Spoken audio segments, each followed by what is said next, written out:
Lord Bells. My Lords, I beg leave to ask questions standing in my name on the order. My Lords, the answer, at least recently, is none. From the first design of Cambridge South in 2016 by AstraZeneca, the station has never had a car park due to lack of space.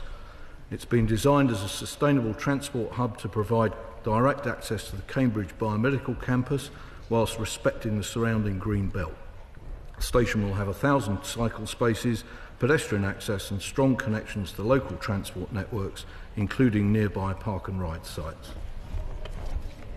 My Lords, can I thank the Minister for his answer and point out, as he says, this is next to the medical campus, which is an ever-expanding area with an ever-expanding need for transport. There appears to be no parking provision at the moment for disabled people, and despite a multiplicity of local authority being involved, there is still a lot of frustration locally that apparently we're going to have a station without any car parking. Could I ask the Minister if he could look again? And I don't blame him because this problem has been there for years. Ask him if yet again he could call the different parties together to see if a more acceptable solution could be found. I would say to the Noble Lord, firstly, that there will be disabled car parking spaces, and secondly, that the Cambridge Biomedical Campus Executive Director says and stands by today, currently there are around 5 times as many visits to the site as there are car parking spaces.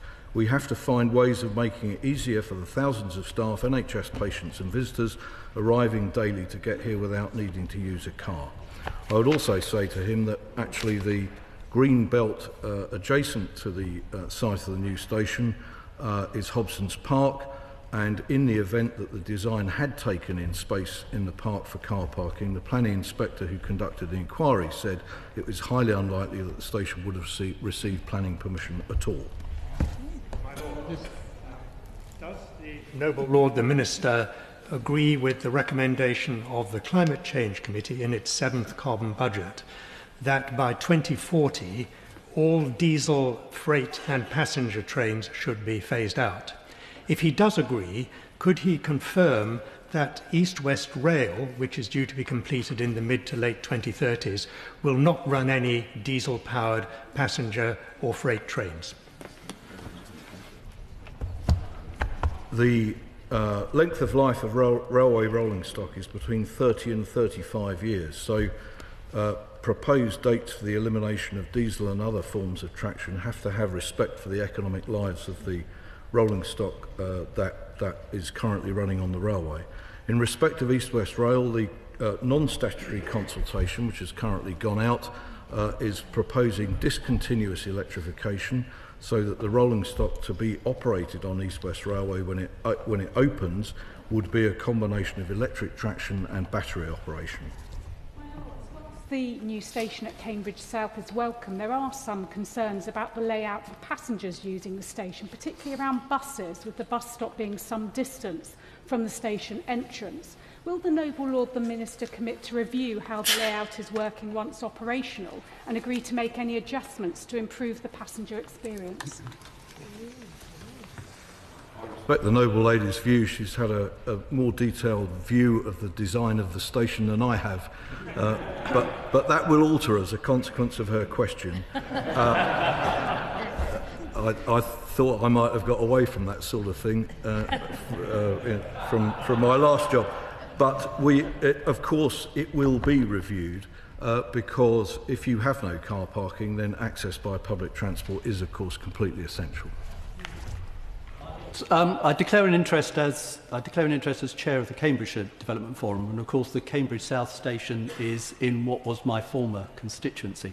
Can I just would the Minister agree with me that the object is that Cambridge Biomedical Campus is a major destination, and We want people to get there by public transport, and we want to reduce traffic congestion in the south of Cambridge, not see it increase with cars trying to park at the station. What is key is to continue the investment in sustainable transport in South Cambridgeshire. And to that effect, would the government look at approving the second gateway review for the Greater Cambridge Partnership for projects such as the Cambridge South West and the Cambridge South East travel hubs? Well, I'd certainly agree with the noble lord that good public transport would be and is vital for a growing, developing city like Cambridge. But of course, you won't expect me in advance of the spending review to endorse any particular use of public money pending the spending review, which is current.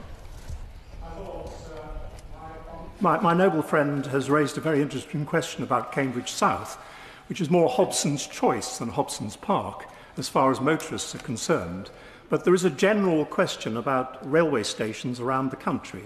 In York, the long-stay car park is now closed permanently. It is more and more difficult for people to have access to collect passengers from trains or indeed to travel. Would the Minister like to comment on the general approach that we should take about getting a proper balance between those who travel by rail and those who travel to rail by car? I'd completely agree with the noble lord that access to the station is just as important as railway travel from the station. In respect of existing stations, the Office of Rail and Road has specific powers to protect car parking space. I know a little bit about the situation in York, where it has been replaced, or rather the previous long-stay car parking will be replaced by new long-stay car parking. And also the noble lord will know that there's a development outside the station to make all interchange easier at the station for all passengers who want to use trains. My lords, in his initial response, my noble friend mentioned the relationship between Cambridge South and the local park and ride facilities.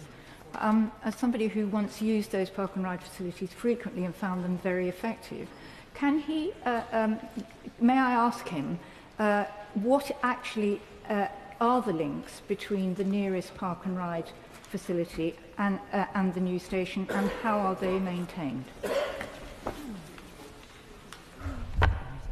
I clearly should have gone to the site in preparation for this for this question.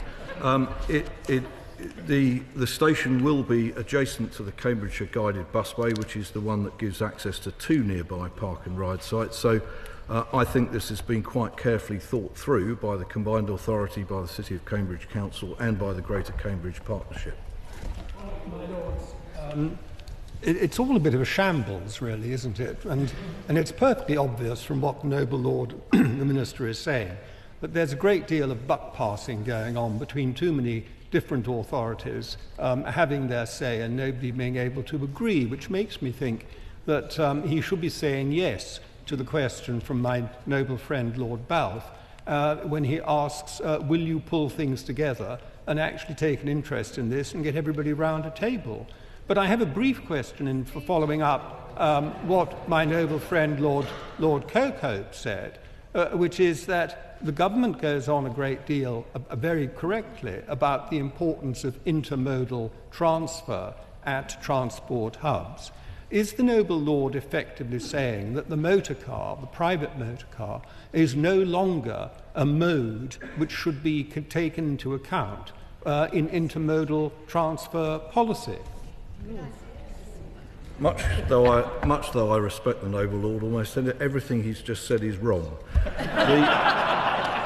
There's been a remarkable consistency of view amongst all of the partners about Cambridge South, from the Combined Authority, which used to have a Conservative mayor and currently has a Labour mayor, from the Greater Cambridge Partnership, from the City of Cambridge itself, and from the Cambridge Biomedical Campus and AstraZeneca and the other big employers represented on it, which is that they all agreed that a station without a car park is what was both feasible and wanted, and there'd been no dissent from that. The only dissent recently has been in the media, and it doesn't respect the fact that providing a car park would be impossible to do.